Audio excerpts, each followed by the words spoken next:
y a todo lo relacionado con ese mundo que ahora ya no es visto como paradigmático, sino que es visto como un mundo terrible que ha significado un enorme atraso y dolor al resto del planeta. Por eso esa crítica es muy, muy interesante para nosotros. Antes de entrar al otro gran tema, mucho menos controvertido, que es el empirismo, sobre todo en su forma británica, que ha sido la más importante. Les he puesto en la pizarra, al lado de la izquierda, dos importantes obras que no están en la bibliografía, y en el lado de la derecha algunos autores, algunos tienen que ver con América Latina, como André Gunde Frank, uno de los fundadores de la teoría latinoamericana de la dependencia, que en las últimas décadas han fomentado esta visión crítica del racionalismo y de la modernidad occidentales. Les he puesto también, por las dudas, una expresión que en el campo de la filosofía política y también en el campo de estudios sociales, etc., se ha vuelto muy, muy popular. Es la expresión latina ex oriente lux, que es muy antigua y tiene diferentes significados, todos ellos emparentados con un sentido arcaico de tinte religioso. Y eso, curiosamente, es lo que hace hoy muy popular esta tendencia, porque se cree, siguiendo a Martin Heidegger y a otros autores que están de moda, que lo arcaico, lo oscuro, lo que viene de muy atrás es lo profundo, lo verdadero. Ex oriente lux significa simplemente la luz viene de oriente. Pero hay que tomarla en el sentido metafórico que tiene también esta expresión. No solamente la luz viene del oriente, del levante, sino la iluminación, la verdad en sentido estricto, viene de esa región que no es definida claramente, pero que se puede entender que es lo que abraza todo el continente asiático y el norte de África, o sea, todo lo que está al oriente, al este de Egipto. Ustedes saben la enorme importancia económica, comercial y obviamente filosófica que han tomado la China y la India en las últimas décadas.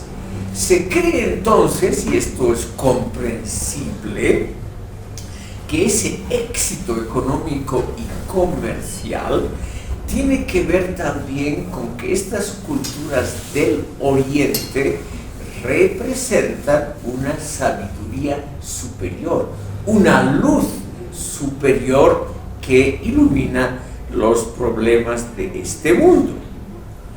Pero esta idea, estimado público, que la iluminación, que la sabiduría provienen del Oriente, no es nueva. Por eso tenemos que echarle un brevísimo vistazo a una obra que yo les aconsejo, que además está bellamente escrita.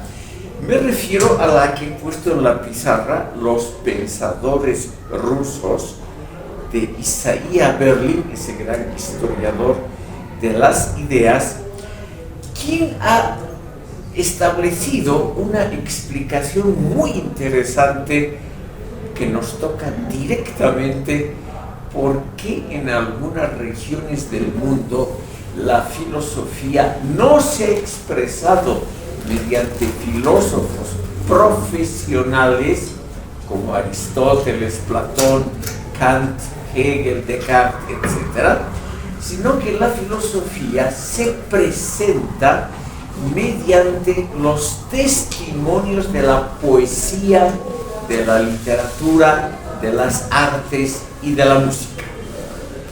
Esta es una explicación interesante porque España y Portugal y las colonias que pertenecieron a España y Portugal tampoco han producido filósofos profesionales a la altura de los citados Platón, Aristóteles, Kant, Hegel, etc. Isaiah Berlin nos da una pauta muy interesante que se puede aplicar directamente a nuestra realidad.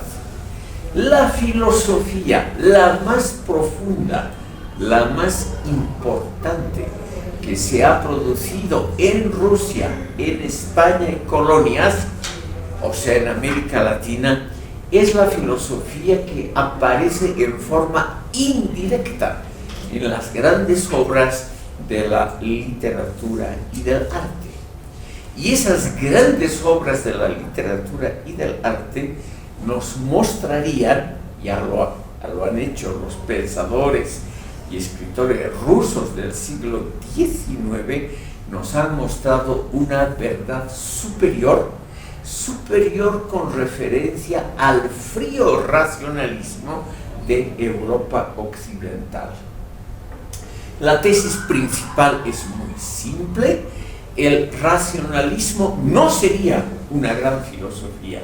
Europa occidental no habría producido realmente un pensamiento muy notable y de nivel mundial, porque el racionalismo sería un simple método, un procedimiento entre muchos otros que simplemente nos dice a una meta que ya está prefijada de antemano, le ponemos procedimientos, caminos baratos y simples para llegar a la meta. El racionalismo sería entonces solo el camino, el procedimiento, el método justamente para llegar a una meta superior. Y esa meta superior no sería, dicen ellos, no sería concebido por los racionalistas, sino esas metas, esas verdades superiores estarían sobre todo expresadas en las grandes obras de la literatura, la poesía y las artes. ¿A qué autor acaba de citar con esta? Isaiah Berlin, el que está aquí en la pizarra en primer lugar. Yo les aconsejo este libro, además porque está bellamente escrito. Es un placer leer a este autor, que en este momento está de gran moda, el historiador más notable de las ideas en las últimas décadas. Y como él, creo haberlo mencionado en una sesión anterior, él nació en Riga, lo que ahora es Letonia, se creó entonces en el antiguo imperio ruso. Él desde niño habló ruso y por lo tanto tuvo desde temprana edad un acceso rápido a la gran literatura rusa. ¿Qué es para estos pensadores el gran mérito de la literatura rusa que se puede extrapolar a la literatura española, a la latinoamericana y al arte producido en estas regiones? Ese gran mérito es habernos mostrado los valores supremos por los cuales debemos orientarnos, y esos valores supremos no son métodos como el racionalismo, sino son metas, o sea, son los valores normativos que pueden utilizar diferentes procedimientos para llegar a ellos, pero lo importante son esas grandes metas.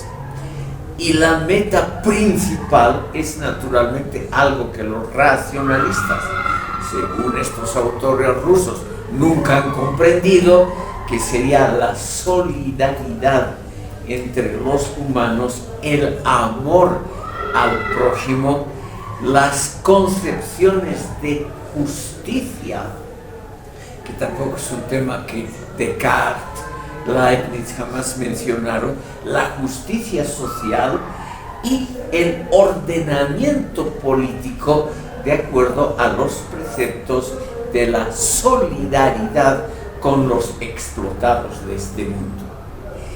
Eso sería, según los propios pensadores rusos, el trasfondo de las grandes obras literarias de los tres literatos más famosos que ha dado Rusia: Pushkin, Dostoyevsky y Tolstoy.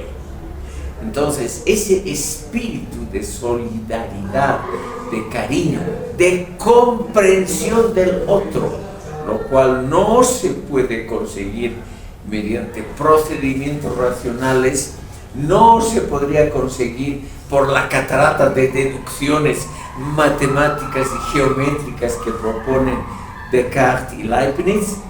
Esos principios hay que sentirlos, hay que identificarse con ellos, hay que adentrarse al alma de los otros, y ahí no ayuda ningún racionalismo. Pero sí, por ejemplo, la lectura de los evangelios. Es decir, estimado público, según Isaiah Berlin, los grandes pensadores rusos del siglo XIX, y él pone esos ejemplos de los grandes novelistas y dramaturgos, los que he mencionado, y otros menos conocidos, según Berlin, toda la inteligencia rusa del siglo XIX habría sido una inteligencia que deja de lado conscientemente el racionalismo, las ideas cartesianas, las del racionalismo alemán, etc.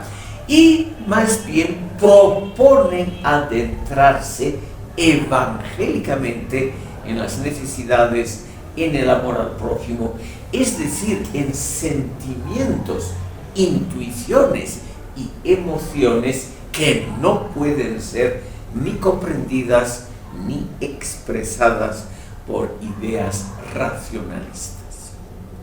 Entonces, para simplificar todo esto, estimado público, la grandeza de la literatura, de la música rusa, la grandeza de la, podríamos añadir nosotros, de la literatura, de las artes en América Latina, también en España y Portugal, residen justamente en esa apreciación humanista del ser humano, una apreciación basada en el sentimiento de solidaridad y amor al prójimo, en ese sentimiento profundo de comprender qué es lo que quiere el otro y cuál es su justificación, aunque sus métodos nos parezcan detestables. Hoy en día podríamos decir, de acuerdo a este principio, podemos comprender la lucha de los palestinos, aunque nos parezcan detestables sus métodos, pero podemos comprender algo de lo que ellos realmente quieren, que los occidentales e israelitas no llegan a comprender. Es una filosofía, estimado público, que automáticamente hace quedar en segundo plano dos grandes, podríamos decir, dos grandes metas a las que ha llegado la filosofía occidental: el racionalismo por un lado y la democracia por el otro. Ni Dostoyevsky, ni Pushkin, ni menos Tolstoy se interesaron por procedimientos de la democracia pluralista. Ninguno de ellos nunca participó en la vida política, en elecciones al Parlamento, en discusiones sobre programas políticos, en tratar de ganar a las masas, porque los principios evangélicos de la solidaridad, de amor al prójimo, de justicia social, no tienen que ver con la política partidista y por lo tanto tampoco con la democracia representativa. Son cosas simplemente, según estos autores, más profundas que la mera democracia, el mero racionalismo, la mera representación pluralista de ideas. Entonces, estamos simplemente ante una concepción diferente de lo que es la vida en general. Y esa concepción es tan valiosa o más que la de Europa occidental. Señor Molinero. Estos principios podrían estar influenciados por, en el caso ruso, la Iglesia Ortodoxa, que es distinto el caso con lo que es España, que tiene la influencia de una Iglesia Católica más conservadora, e incluso me lanza esta hipótesis, ¿no?, de que podría ser quizás la explicación de que por qué lo ruso como tal, hasta ahora sigue prevaleciendo, más allá de las guerras más y guerras menos que haya tenido. En cambio, lo que es la herencia española, la hispanidad como tal, bueno, España queda reducida solamente península, y nosotros diríamos estamos buscando otro rumbo, más allá, diríamos, de este espíritu, ¿no?, que podríamos compartir literario. Le agradezco muchísimo, una excelente participación, señor Molinero. Molinero nos lleva a uno de los meollos del asunto, estimado público, que se lo puede también expresar del siguiente modo. En Europa Oriental vemos hoy, 2023, un renacimiento espectacular de las iglesias ortodoxas orientales.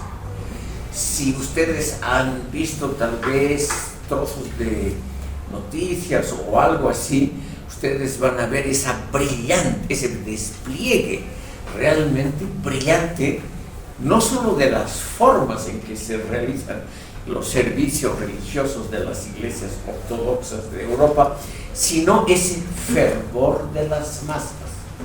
Y como Molinero nos dice, ese fervor religioso de las masas, esa prevalencia todavía del sentimiento religioso ha muerto en Europa occidental.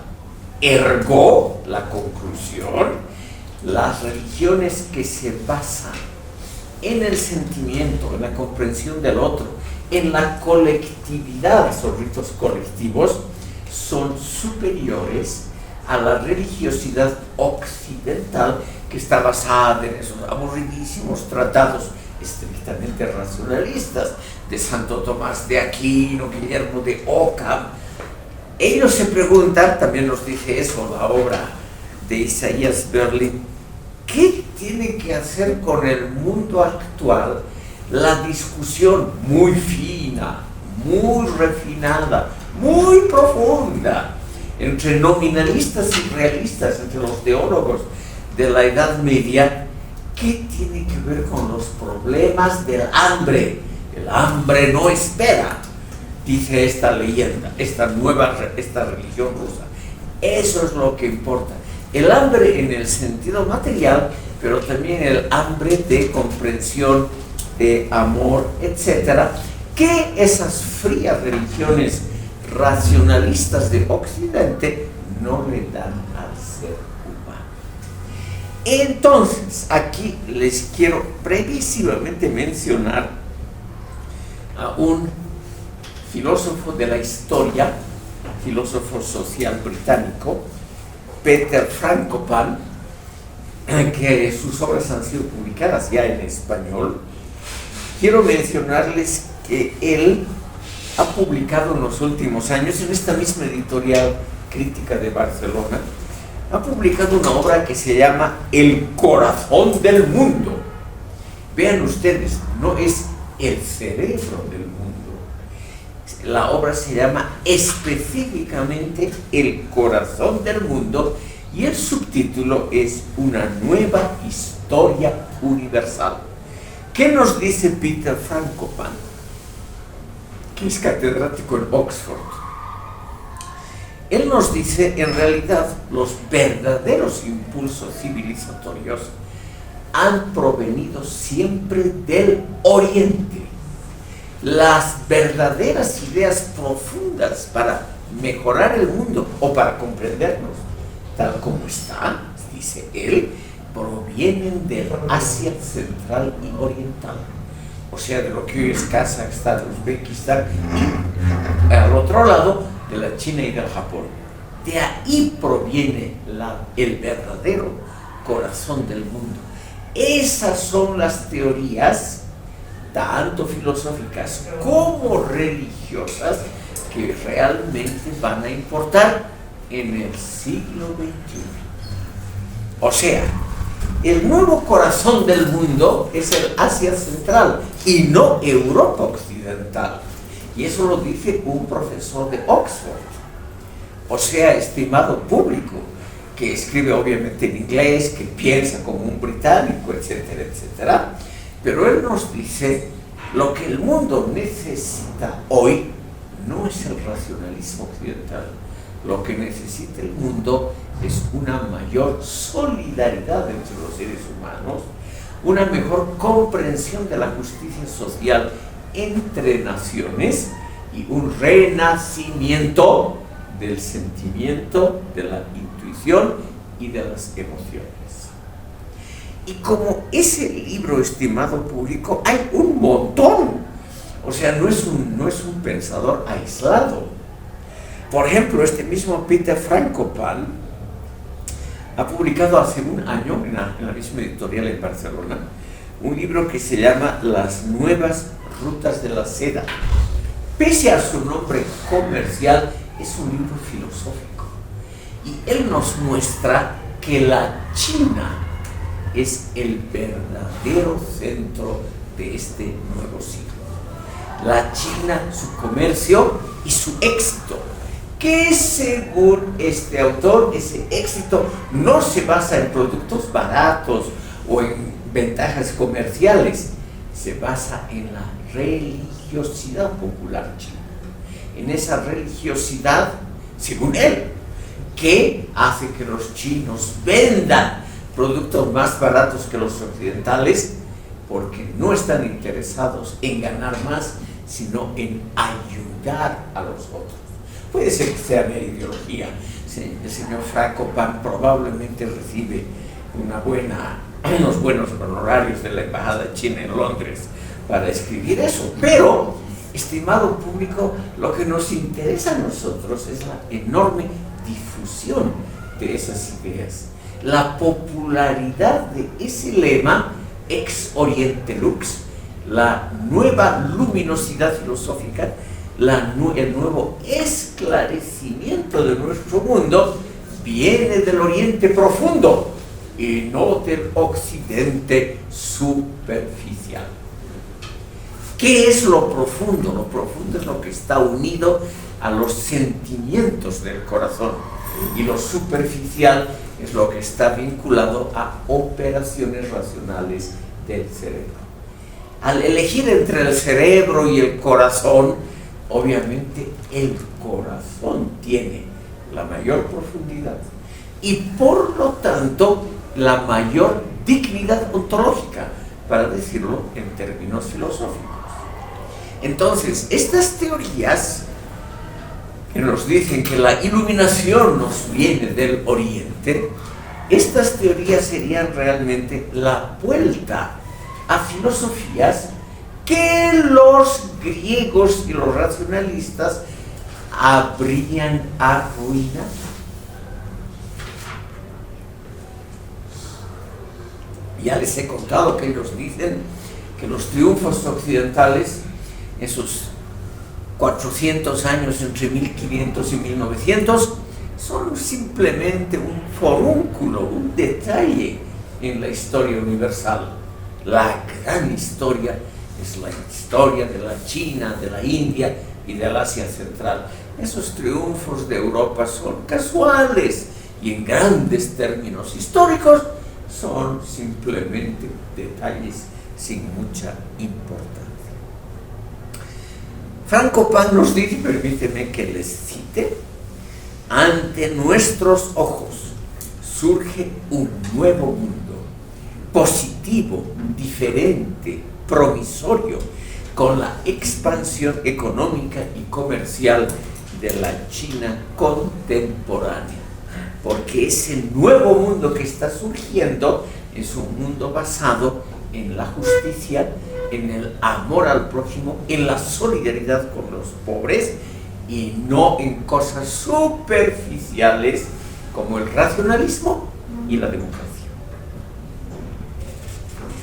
Quiero mostrarles muy brevemente, estimado público, otra de las grandes críticas a la filosofía y al racionalismo occidentales, que es el tema de la clase anterior y de esta, unido a la obra de Martín Bernal. Aquí también les he puesto ese autor y su obra más notable, que ha sido traducida al español, La Atenea Negra. Permítanme un instante solamente, un brevísimo resumen del núcleo de esta obra, porque es, yo considero, una de las críticas más interesantes a lo que estamos llevando al racionalismo occidental.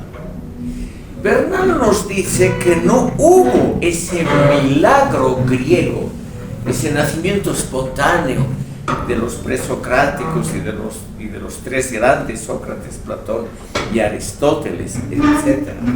Él nos dice que esa idea de un milagro griego que habría sido único y obviamente occidental, ese milagro griego ha sido en el fondo la obra simplificadora de profesores mediocres en la segunda mitad del siglo XVIII, que habrían, durante sus cursos, mediante publicaciones en la segunda mitad del siglo XVIII, habrían creado el mito del milagro filosófico griego. Habrían creado ese mito.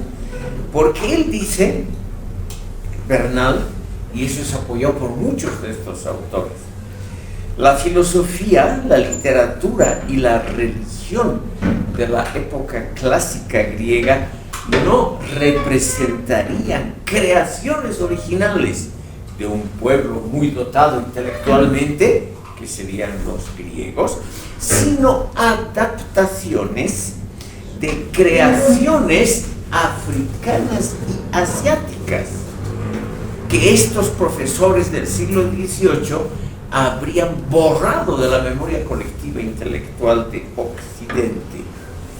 Entonces, el milagro griego sería una invención artificial y premeditada para poner al comienzo de la cultura occidental en un pedestal que la cultura occidental no lo merece, no merece ese pedestal. Dice la letra, la Grecia clásica es una invención universitaria europea del siglo XVIII, porque lo que han hecho los griegos en dos campos, la democracia y el racionalismo, habría sido tomado de civilizaciones africanas y asiáticas. Habría sido tomado sobre todo de cuatro grandes grupos: egipcios, etíopes, cartagineses y fenicios. Ellos serían la paternidad de los logros griegos más importantes, los dos más importantes, la filosofía racionalista y la democracia. Entonces, estos malos europeos, estos perversos profesores del siglo XVIII, habrían tratado de crear el aura de una creación original griega, el milagro griego, sin ayuda de asiáticos y africanos. O sea, habrían sido los cartagineses, los habitantes de lo que ahora es Túnez, los fenicios, los habitantes de lo que ahora es el Líbano, los egipcios y los etíopes, los inventores de los datos y hechos más importantes de la civilización actual. sobre todo de esos dos grandes que son la racionalidad y la democracia. Estimado público, esta teoría de la Atenea Negra, o sea, Atenas, el título es muy claro, Atenas como frase general que engloba a toda la experiencia intelectual de los griegos, tendría un origen africano, por eso negra. Serían sobre todo egipcios y etíopes los que habrían creado esa gran cultura griega que los griegos hábil y astutamente habrían ocultado las fuentes. Entonces, esa teoría, estimado público, es naturalmente inmensamente popular hoy en día en países africanos y asiáticos. Es comprensible. Entonces, ellos mismos se dicen, han sido nuestros antepasados, los egipcios, los etíopes, los fenicios, los que han creado el núcleo más importante, la base única, la griega, de la cultura occidental. Y ellos nos deberían agradecer a nosotros, los africanos y los asiáticos, por esa creación. Permítanme, estimado público, una pequeña palabra crítica, la tomo de Isaiah Berlin, sobre estas ideas. Él dice que hay que aplicar el sentido común, el más escaso de los sentidos, pese a su nombre. Y este sentido común, él añade el adjetivo crítico, el sentido común crítico nos obliga a señalar que los pueblos africanos y asiáticos, o sea, fenicios, cartagineses, etíopes y egipcios, presuntos inventores de la democracia y de la gran filosofía racionalista, no practicaron nunca modelos democráticos de organización social hasta que fueron colonias europeas en el siglo XIX. Antes del siglo XIX, dice este autor, ningún país africano o asiático tuvo un sistema democrático como en la antigua Grecia, y por lo tanto estos sistemas profundamente autoritarios, de ahí viene la famosa palabra el despotismo oriental, no pudieron ser los creadores de los modelos democráticos porque algo habría quedado, algo de esos modelos democráticos habría subsistido, aunque sea en el recuerdo de los pueblos, aunque sea en la literatura de esos pueblos. Y este autor nos dice, en toda la literatura egipcia, etíope, fenicia, no hay una palabra sobre democracia, racionalismo, etcétera, etcétera. Entonces él dice, lo más probable es que estas naciones nunca hayan practicado modelos democráticos de ordenamiento social y modelos racionalistas de pensar el mundo y de comprender el mundo. No los habrían practicado hasta el siglo XIX, cuando todos estos países, Líbano, colonia francesa, Egipto, colonia británica, Túnez, colonia francesa, hasta que estas culturas tomaron un contacto dramático, eso sí, violento, con los colonizadores occidentales. Por lo tanto, dice él, aplicando un sentido común crítico, tenemos que preguntarnos si esta teoría de la Atenea Negra tiene realmente bases sólidas. ¿A quién acaba de citar? ¿Perdón? ¿A quién acaba de Isaiah citar? Berlin. Aquí está el nombre. El mismo. Sí. Perdón, doctor. Por favor. Se ha originado todo ello en África, en algunos países de África. Sí. ¿Por qué no habría emergido a los niveles que, por ejemplo, en Occidente que les habría pasado? No había... No, es que nunca ha habido. No es que no se hayan desarrollado, sino que nunca ha habido. Según este autor, la cultura etíope es muy notable, y yo puedo atestiguar eso. La cultura etíope, por ejemplo, es la única que en el sur del Sahara tenía una escritura propia. Sí, porque los pueblos del África en general no han desarrollado una escritura propia, sobre todo al sur del Sahara. Los etíopes, en cambio, hasta hoy tienen una escritura absolutamente propia, una cultura muy notable. Hay hasta óperas etíopes, hay una excelente y famosa pintura etíope. Etiopía es por eso la meta de lo que se llama el turismo cultural en el África. Es realmente un país muy, muy original, pero nunca han tenido democracia. Siempre han vivido bajo regímenes autoritarios o despóticos. Y como hay documentos, es decir, hay una antiquísima escritura etíope que es muy curiosa, muy bonita, de una gran calidad caligráfica. Pero ahí se puede ver que no hay ninguna referencia al racionalismo, a la lógica, a la metafísica, como es la filosofía griega.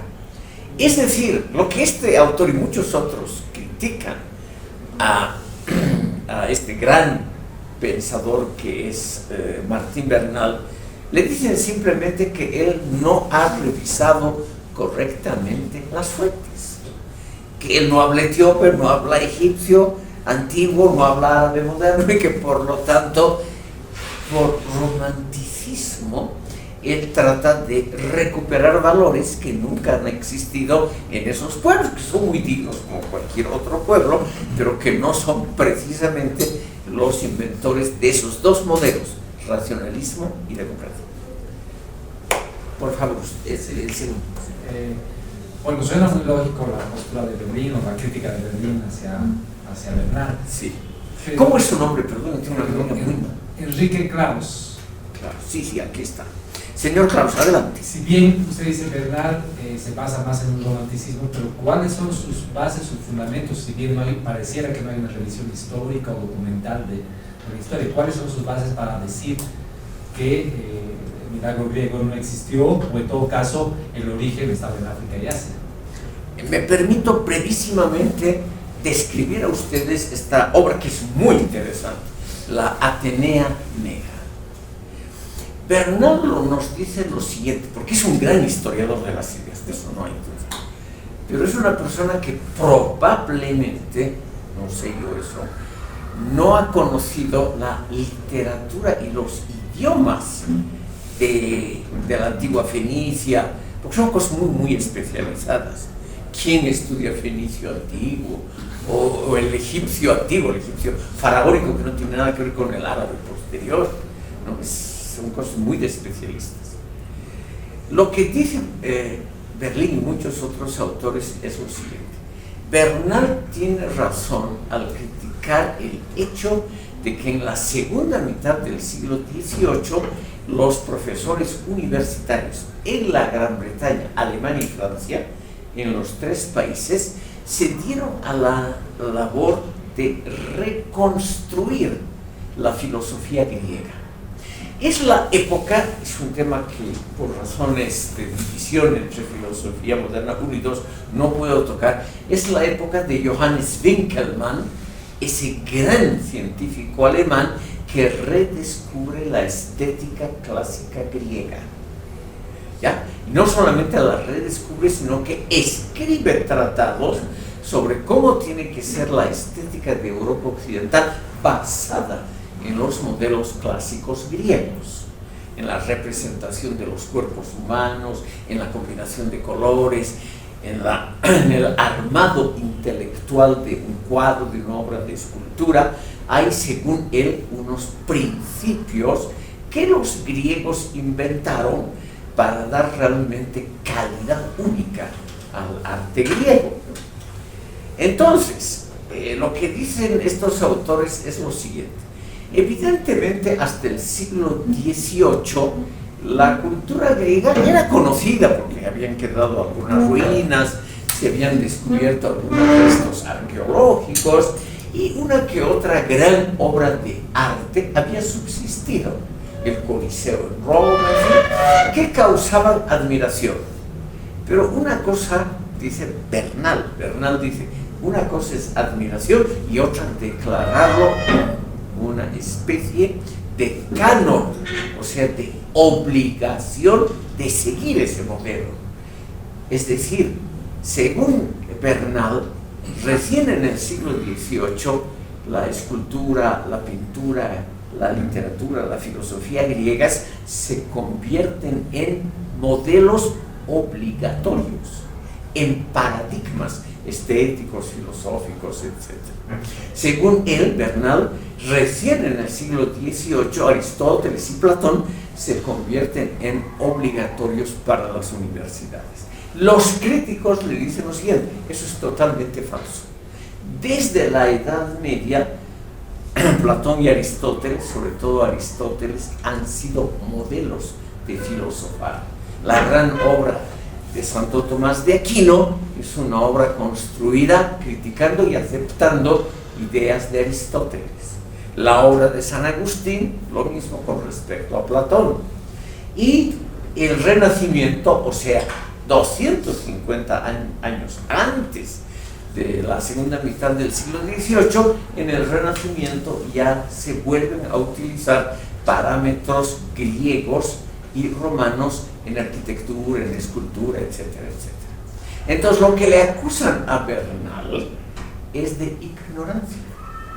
Le acusan de no conocer bien las fuentes y le acusan de hablar de la antigua cultura egipcia sin saber una sílaba del egipcio faraónico o del idioma etíope sin hablar una sílaba de etíope clásico.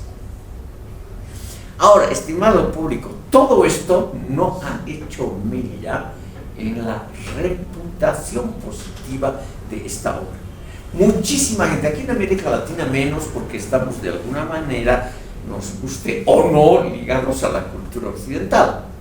Pero en el África y en el Asia, donde yo he tenido que vivir, sobre todo en países africanos, no hay duda que esta teoría es inmensamente popular porque toca fibras íntimas de la conciencia colectiva de esos pueblos. Entonces, imagínense ustedes, Etiopía es uno de los países más pobres del mundo, con una cantidad gigantesca de problemas de todo tipo, tiene la misma superficie que Bolivia exactamente, no tiene acceso al mar, tiene los mismos colores de la bandera en franjas horizontales. Hay algunos parecidos muy curiosos. Pero Etiopía, con 110 millones de habitantes, es un país extremadamente pobre. La mayor parte del país es un desierto que no produce nada. Y es un país con enormes problemas de todo tipo. Entonces, a nuestros hermanos etíopes, alguien que les diga: ustedes son en el fondo la base, el núcleo, el fundamento, el origen de la gran filosofía griega, de la democracia, etc., les cae pues muy bien, porque toca fibras íntimas, es lo que quieren oír ellos. Y al querer oír eso, lo toman como verdad absoluta. Aquí creo el señor Paz y luego el señor Gómez. Doctor, evidentemente la historia griega ha tenido esa transición del conocimiento, del mito al logos. Sí. Posteriormente vino la cuestión del desarrollo de Occidente, pero personalmente pienso que es en la Revolución Francesa donde nace el concepto de democracia, muy íntimamente ligado a lo que conocemos como humanismo. El humanismo entonces engloba lo que es el racionalismo y la democracia. En esa búsqueda, interpretando como Hegel de la humanidad por, emanciparse de los yugos de cualquier índole. Ahora bien, me parece curioso cómo esta necesidad de independencia, de libertad del ser humano, se ve truncada con la aparición de la posmodernidad y ese deseo tal vez implícito de construir al pensamiento racional occidental y a sus fundamentos. Entonces la pregunta sería, ¿este autor, Bernal, podríamos catalogarlo como posmoderno? Porque esa cualidad, ¿no?, de distorsionar la realidad es muy posmoderno. Sin duda alguna, señor Paz, tiene usted razón. Él parte del punto de vista estrictamente relativista, que todas las culturas son entre sí diferentes pero iguales, que no hay ninguna gradación, ninguna jerarquía entre ellas, y que por lo tanto las culturas etíope, fenicia están a la par de cualquiera de las grandes creaciones mundiales. él parte también del punto de vista relativista, que el racionalismo y la democracia son cosas muy secundarias, que dependen del valor que uno les otorgue al racionalismo y a la democracia. Si uno no les otorga un valor fundamental, entonces no tienen por qué ser consideradas como fenómenos fundamentales. No hay duda que es uno de los que ha preparado esta atmósfera al postmodernismo en el campo de la filosofía histórica, no hay duda. Señor Gómez. Es un comentario, profesor, no una pregunta. Si quiero pasar al final. No, hágalo nomás con todo calma. Es sobre poner las culturas en el pináculo de la civilización humana, en todo caso. En nuestra situación, Emeterio Villamil de Rada, cuando escribe La lengua de Adán, hace algo similar, situando a la aymara, que habla con Dios, y situando a la lengua aymara como la fuente de toda la cultura, bueno, como la fuente de toda la cultura humana. Pues al revisar la obra y al revisar también sus críticos, solo lo sitúan en el imaginario paseño. Es una obra que no, además de estar muy desordenada, no tiene una buena explicación respecto a la lógica sobre cómo puede indicar que la aymara vendría a ser la lengua madre o la lengua fuente respecto a la cultura humana o al pensamiento humano. Gracias, señor Gómez. El punto que usted toca es muy interesante porque es algo repetitivo en gran parte del mundo. Los antiguos egipcios también creían que ellos dialogaban directamente con los dioses. Es más, el faraón era el dios en la tierra. Es decir, esa idea de que en la profundidad histórica uno tiene que ver directamente con Dios, o que nuestros antepasados han dialogado con Dios, es una cosa que está en casi todas las culturas. Es una cosa muy usual y es algo muy interesante que lo vamos a ver, si alcanza el tiempo, en la segunda parte al tratar a Francis Bacon. Tiene que ver con los prejuicios colectivos que son fundamentales para que uno tenga una conciencia tranquila y tenga sobre todo una conciencia del valor de cada uno. También viene Enrique José.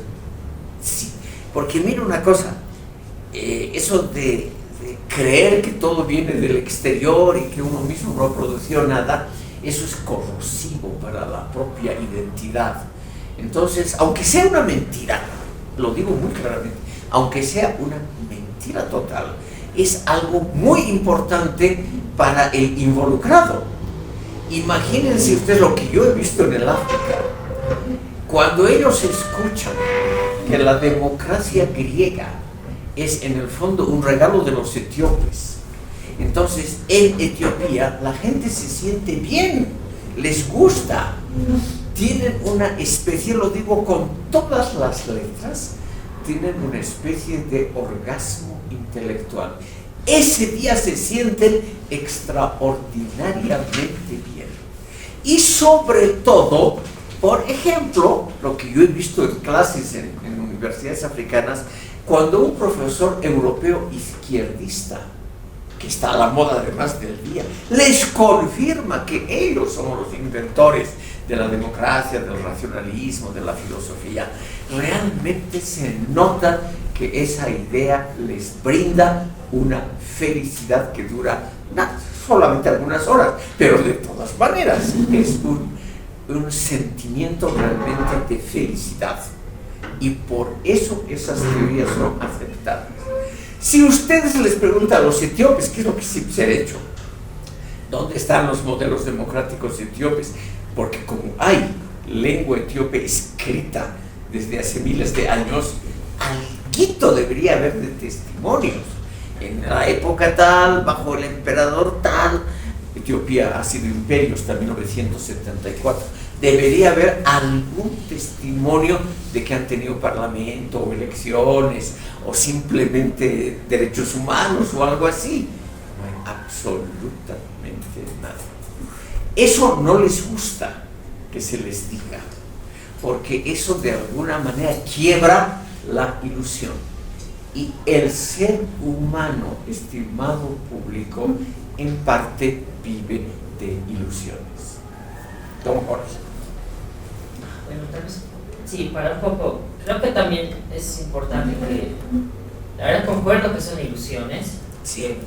pero también creo que es una reacción natural al colonialismo europeo o a la globalización que también está impulsada por Estados Unidos, eso, que también han impuesto sus propias ilusiones sobre, como la ilusión de que era posible, digamos, el progreso de esas naciones con exactamente los mismos modelos y usando los mismos modelos, los modelos económicos que ellos han brindado y que al final no han funcionado, ¿no? O sea, bueno, sí ha subido ha subido tal vez más la calidad de vida y todo eso, pero hay una desilusión y también ha sido justificada, digamos, con ilusiones, no de ilusiones de que era como que, ¿cómo se llama eso?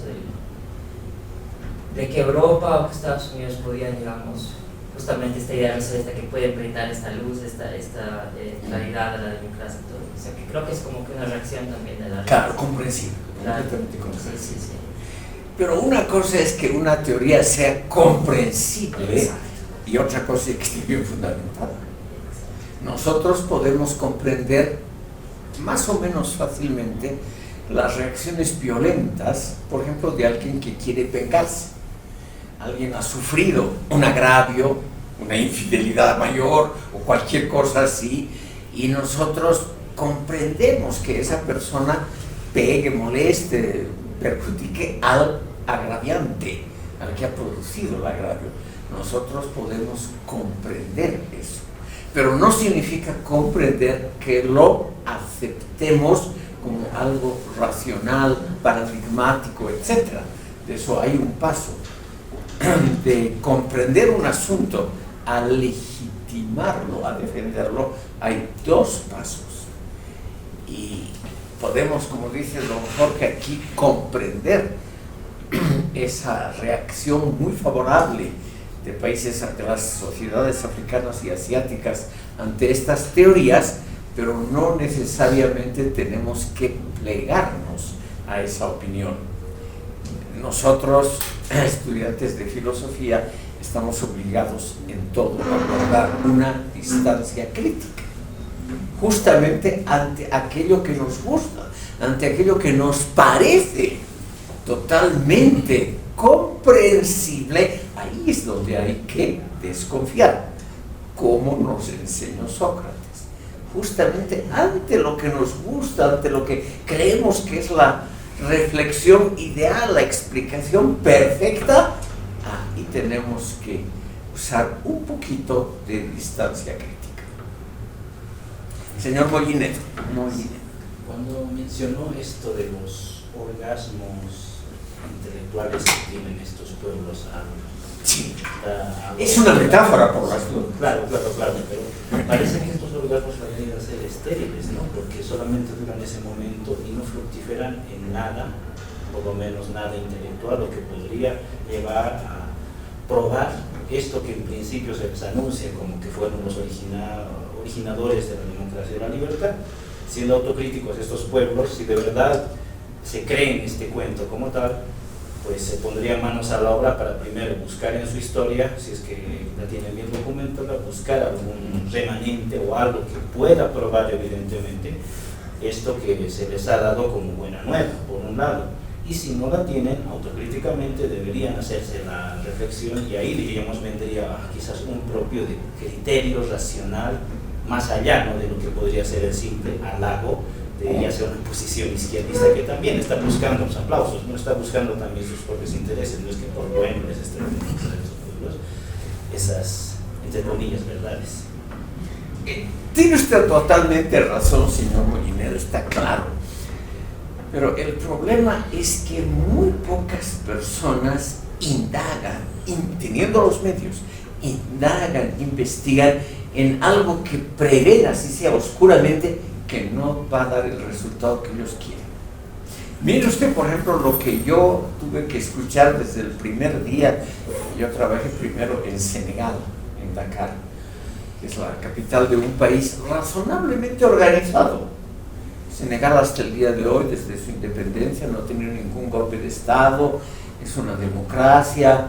Primero estuvo gobernada por partidos socialdemócratas, ahora lamentablemente por partidos islamistas, ¿ya? Pero en toda la sociedad, no solo en clases de filosofía o sociología, en toda la sociedad se notaba que les encantaba la idea siguiente: si el colonialismo francés Senegal hubiese descubierto antes que los europeos la ley de la gravitación universal, y antes que los europeos habrían inventado la bomba atómica, la penicilina, los antibióticos, el automóvil, etc. Ellos creían, o creen todavía hoy, muy firmemente que el colonialismo es el culpable de los males de ese país, que sin el colonialismo les hubiera ido muchísimo mejor. Nadie de estos queridos alumnos míos, a nadie se le hubiera ocurrido, por ejemplo, buscar testimonios de cómo era Senegal, porque la colonización francesa fue en el fondo muy breve. Empezó, por ejemplo, en algunos países, en ese país Níger, que ahora hace pocos días ha tenido golpe de Estado antifrancés, por ejemplo, recién en 1890 fue colonia francesa. O sea, los franceses han estado solo de 1890 a 1960. Y obviamente hay muchísimas relaciones antropológicas, etnográficas de lo que era Níger antes de 1890. Un país estrictamente nómada, sin ciudades, sin universidades, sin centros de investigación, etc. Y entonces la pregunta es simplísima: una sociedad que podría haber sido muy feliz, puede ser que hayan sido muy felices personalmente, individualmente, los nigerinos, no confundir con Nigeria, el país vecino, puede ser que hayan sido muy felices, pero es altamente improbable que un país sin centros de investigación, sin cultura urbana, pudiese haber creado la bomba atómica antes que los europeos. Es lo que se llama una autoilusión muy fuerte y muy sentida, porque ayuda a conformar la identidad nacional. Además, eso de echar las culpas al colonialismo, a agentes externos, es también una cosa muy practicada aquí. Así que nos podemos comprender fácilmente el enorme cariño de esas sociedades a la idea de que sin el colonialismo británico o francés, ellos hubieran llegado más pronto y mejor a la cúspide de la modernidad. Creo que alguien más, señor Paz.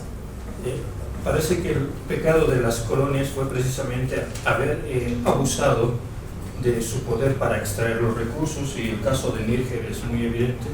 El papel de Francia en África es histórico, pero creo que en lo que Huntington llama guerra de civilizaciones está claro que toda civilización tiene esas características propias. La civilización china propiamente es colectivista. El interés individual es digamos, lo de menos. Hay un fuerte apego a lo que es el colectivo, y proyectando el futuro es interesante cómo podría darse un cambio de valores.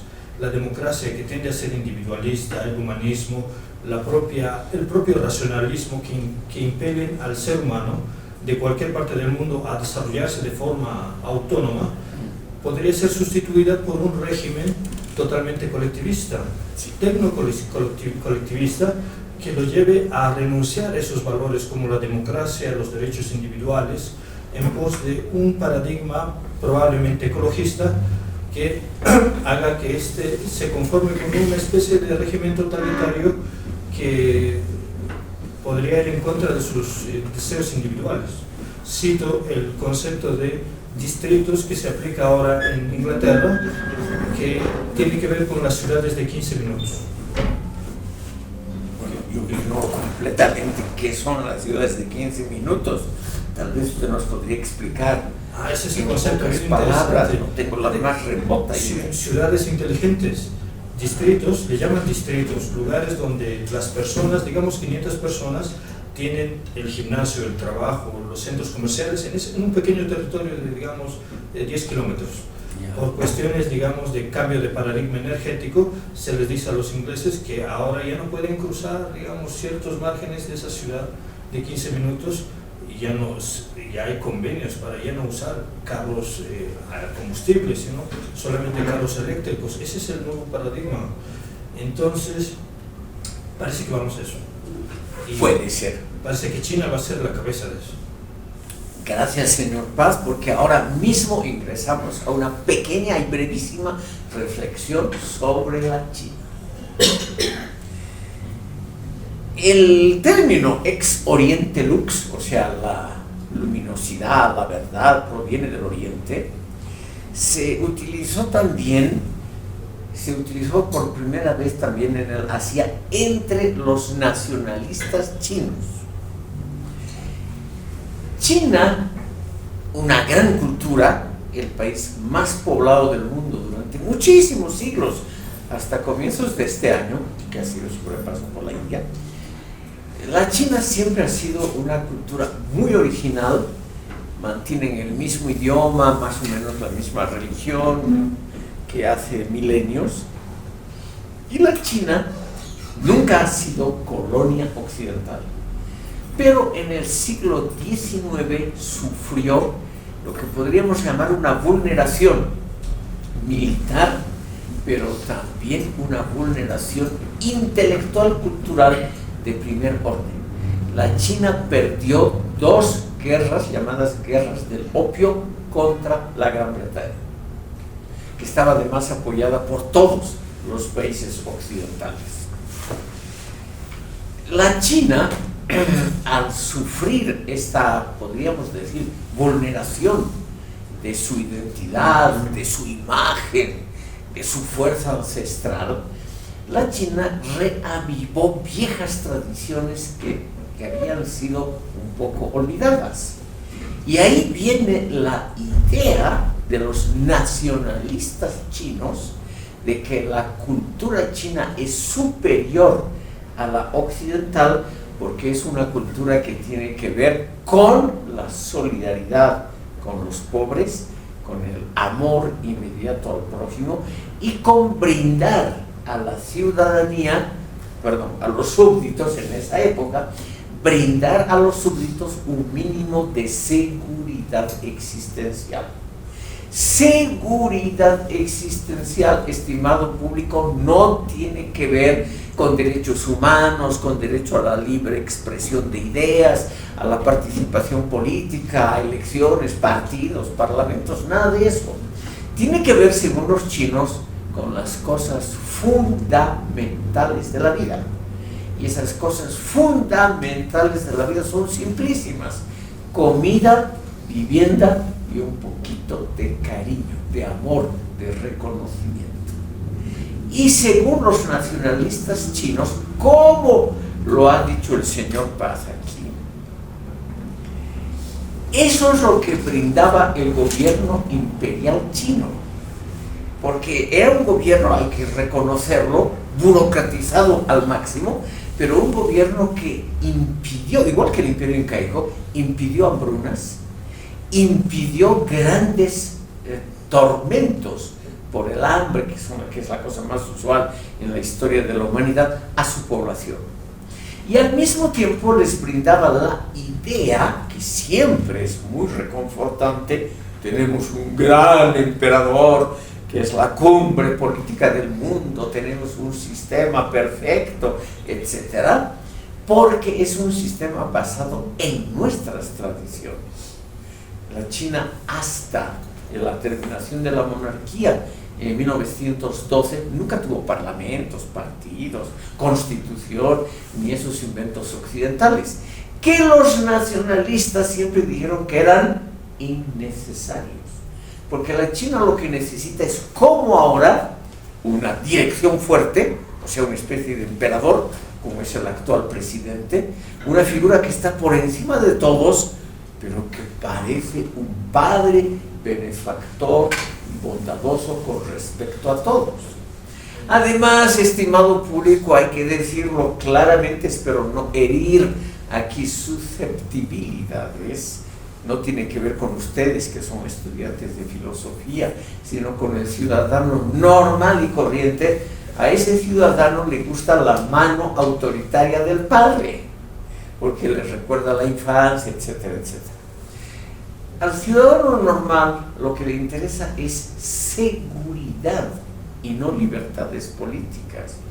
Al ciudadano normal le interesa comer bien, casar bien a sus hijos, tener algunos bienes materiales y morirse en paz, y no le interesa tanto tener participación política, leer libros extranjeros, etcétera, etcétera.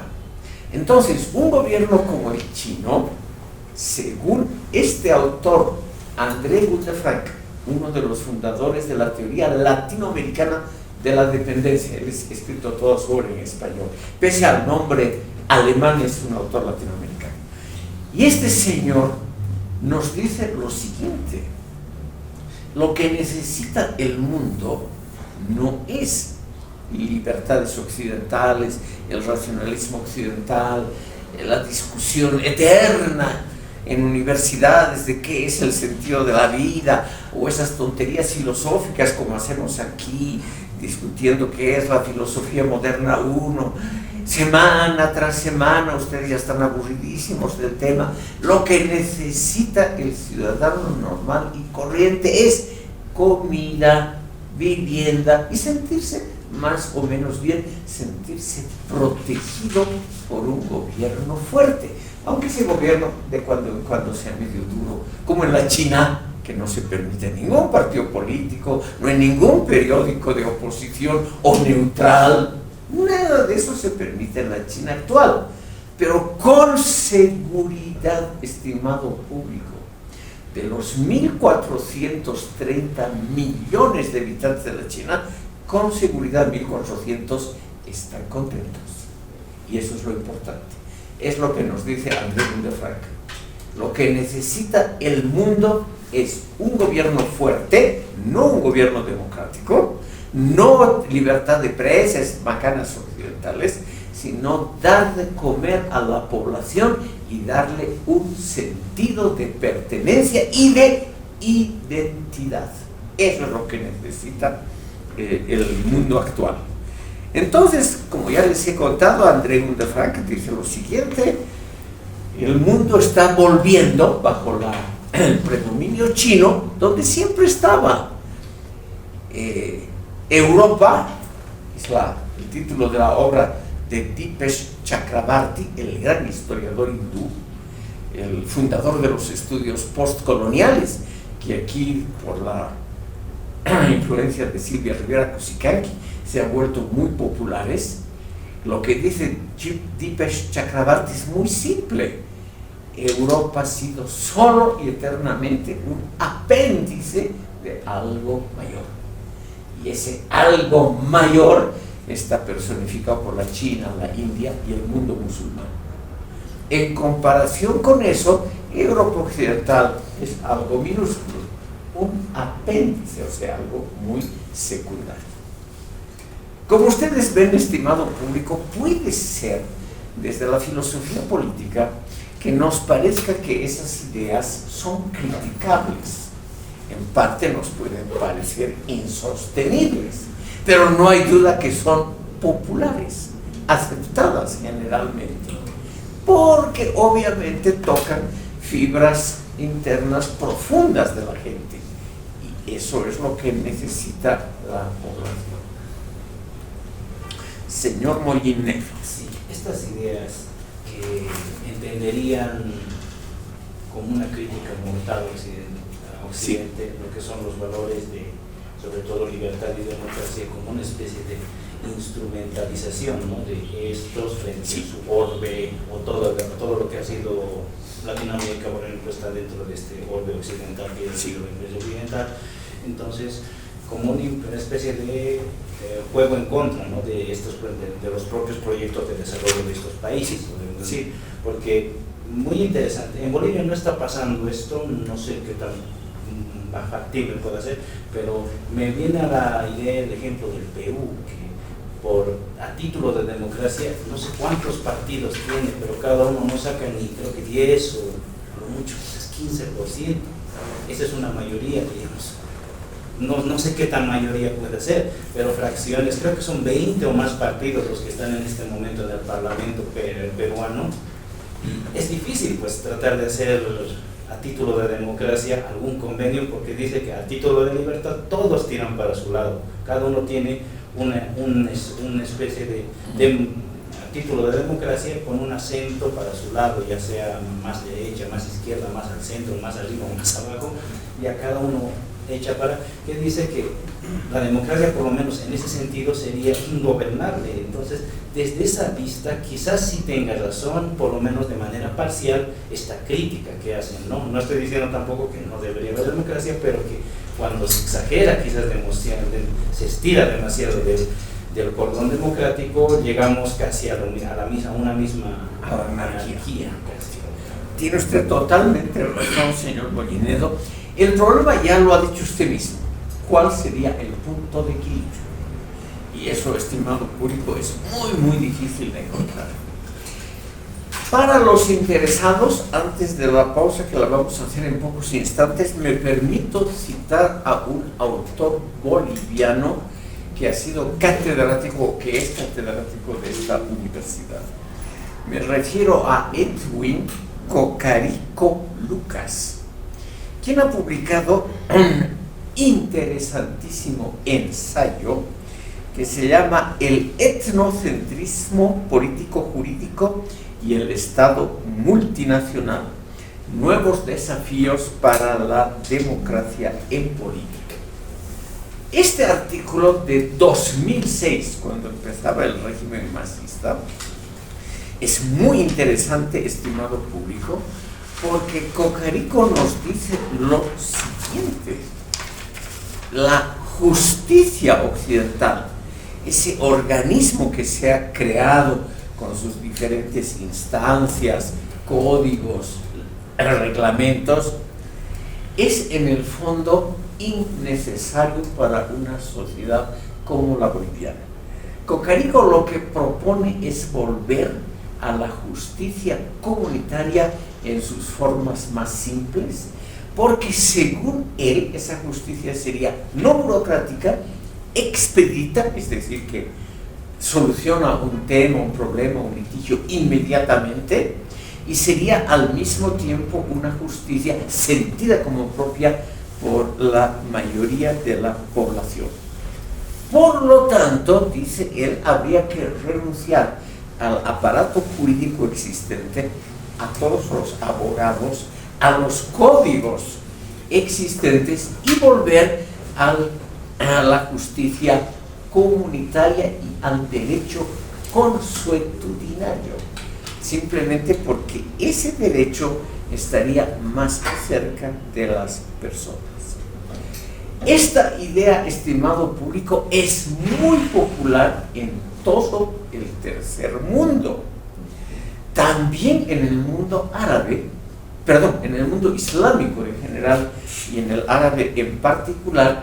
Se ha popularizado la idea de que hay que volver a la Sharia, es decir, al código consuetudinario de esos países y dejar de lado esos complicados códigos escritos importados por la tradición occidental.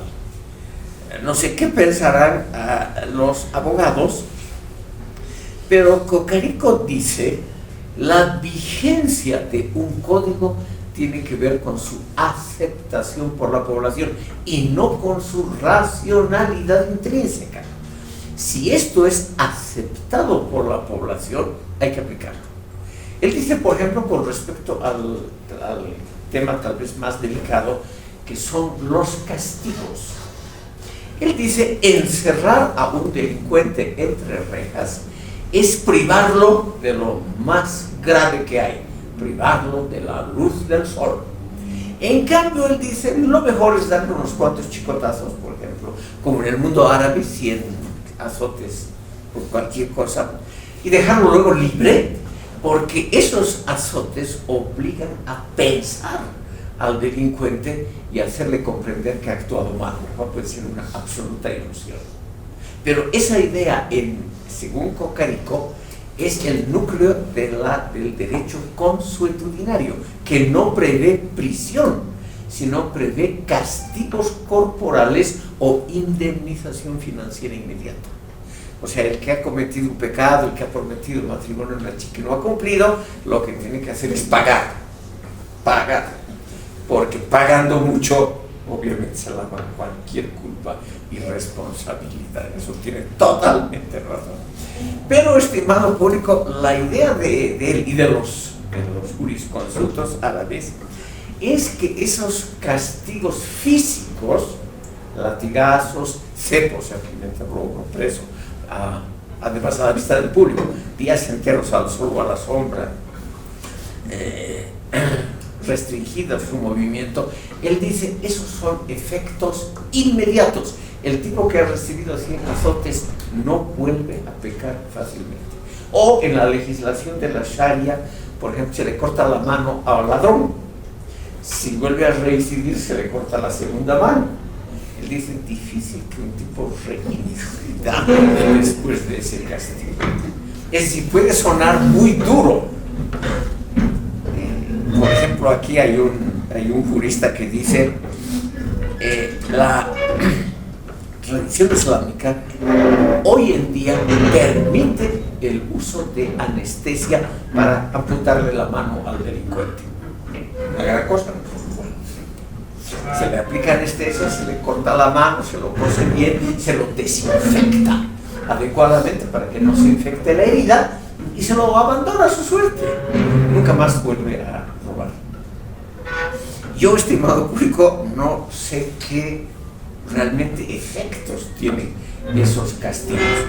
Pero el problema es que nosotros vivimos en un mundo donde los derechos humanos ya se han expandido bastante. Y por lo tanto es muy difícil que nosotros aceptemos este tipo de castigos físicos como si fuese una suerte de justicia superior, porque es rápida, expeditiva, no burocrática, etc. Señor Gómez.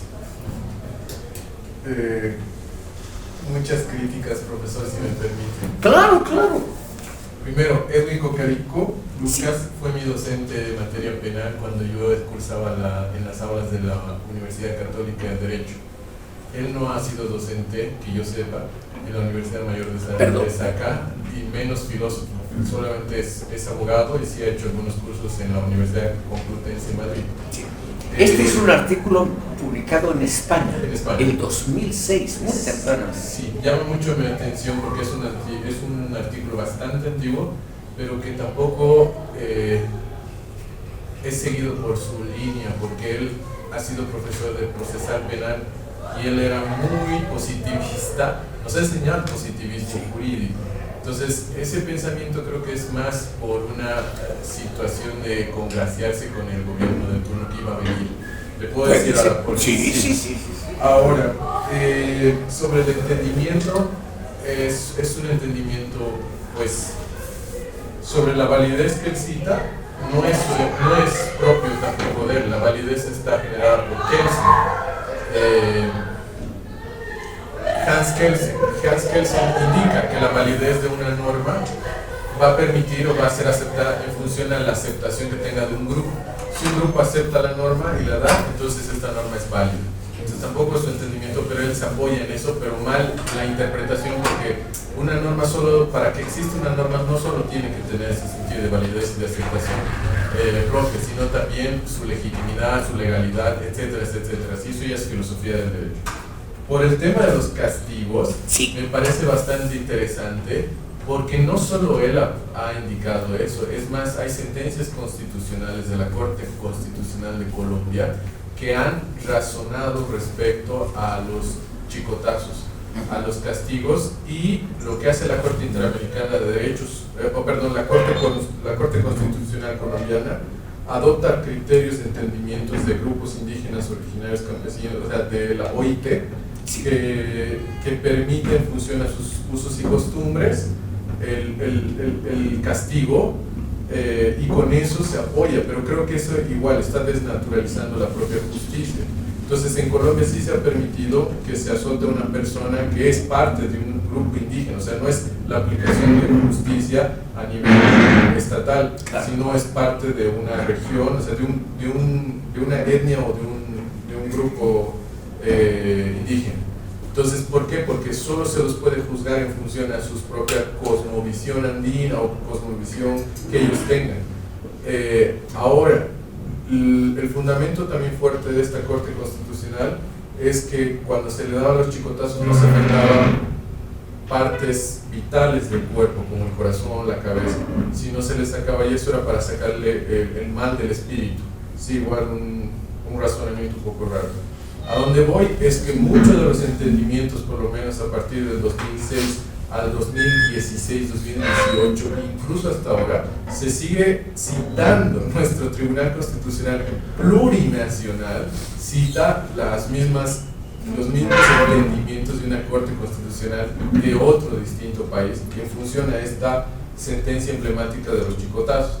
Y ha ido aplicando también sentencias, nombrando como el summa campana, el vivir bien y demás, que hasta extiende mucho el criterio de justicia, pero esta vez a nivel estatal. Pero creo que es un sentido irracional, y además no es claro, y una interpretación muy amplia del sentido normativo. Actualmente no se podría, no tendríamos que, ya esto como conclusión, no tendríamos. ¿Por qué? Porque el desarrollo del derecho se ha dado en función a los tratados internacionales sobre derechos humanos, la prohibición de la tortura, la prohibición de la vida o la dignidad humana, y todo eso es a nivel universal internacional. Entonces, aplicar estos entendimientos respecto a una persona y a nivel estatal se vulneraría derechos humanos y además compromisos internacionales que luego van a ser pagados por todos nosotros, o sea, porque nosotros pagamos en función a una sanción de la Corte Interamericana, si es que los aplicadores de justicia toman estos entendimientos, deshacen tratados y obviamente deshacen las leyes que nosotros mismos hemos firmado. Muchas gracias, señor Gómez. Una reflexión muy interesante desde el campo de la filosofía jurídica. Muchas gracias.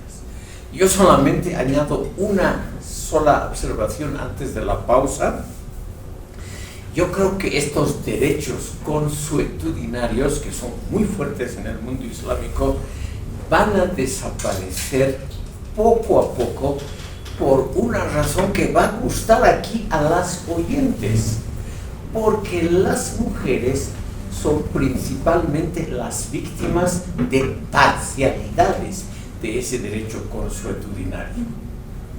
Por ejemplo, en el mundo islámico, el testimonio de un varón, por ejemplo en un caso penal, solamente puede ser invalidado si existen 3 testimonios de mujeres en sentido completamente contrario, lo cual quiere decir que una mujer vale 1/3 o 1/4 de lo que vale un hombre. Y hoy en día las mujeres también en el mundo islámico cada vez están menos dispuestas a aceptar ese tipo de discriminación. Y lo mismo en el caso de los chicotazos, que lamentablemente en el mundo islámico la mayoría de las víctimas son mujeres por infidelidad. Por ejemplo, a un hombre no se lo puede acusar de infidelidad porque un hombre tiene derecho a 4 esposas y un número indeterminado de concubinas. Por lo tanto, no existe la idea de la infidelidad del marido, pero sí de la mujer. Puede ser lapidada o ser enterrada con piedras si es infiel. Y hoy en día también en el mundo islámico las mujeres cada vez aceptan menos ese tipo de discriminación. Estimado público, aquí haremos el descanso pedagógico y nos vemos en 10 minutos.